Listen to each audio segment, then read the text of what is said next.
Bingo, we're on. Hello, Jeff, Dave, and Ed. Thanks for taking time for us.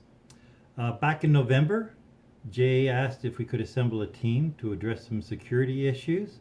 Since then, I've discovered a lot of people have made suggestions over the years.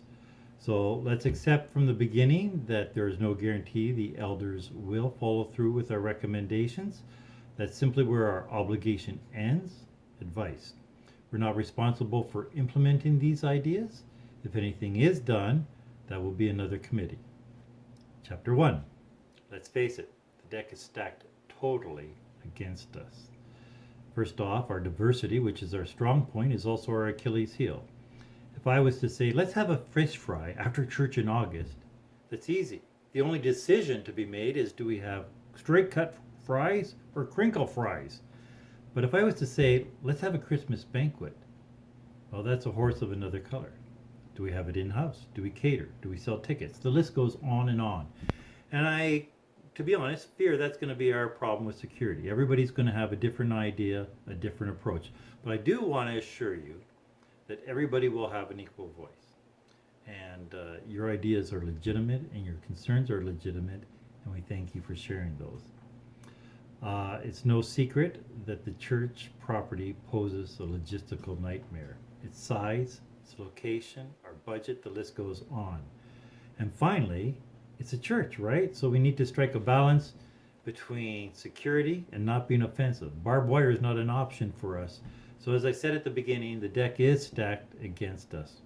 But let's move on. Chapter 2.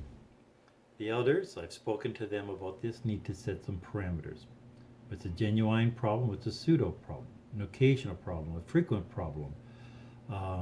Acceptable? Unacceptable? On and on the list goes. And finally, we have fostered an attitude of privileged trespassers. If you've ever noticed how the kids come over, it's gotten out of hand in my opinion. That's just my opinion.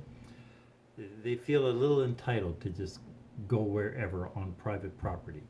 When I come home and I see the neighborhood children out front petting the cat or picking dandelions, that's fine.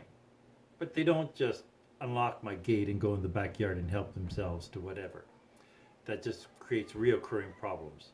So as I understand it, they're trying to rein this in, they're trying to correct it. That's already been addressed.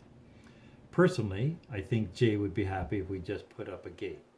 But in the end, the elders simply want to deter all unwanted traffic.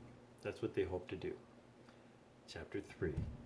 Marriott has shared with me that the building is used till 10 or 10:30 on Sunday, Monday, Tuesday, Wednesday, Thursday night. Whether it's Bible study, music practice, young adults, the list goes on and on. And then there's a multitude of other random events. So we have to keep that in mind, that the church is being used and we don't want something that becomes over problematic. I would suggest thinking in terms, if you don't mind my saying so, of prevention rather than correction. In other words, it might be better off to stop somebody from dumping garbage than after the fact trying to identify them, have the police hunt them down, bill them for a cleanup cost, only to do it all again next week with a different perpetrator, right? So, to sum it up, I assume we're going to develop a box of Lego or tools. We're going to hand this over to the elders, and they will build something to their liking. With that, I want to thank you, wish you well. We will see you on Thursday. God bless.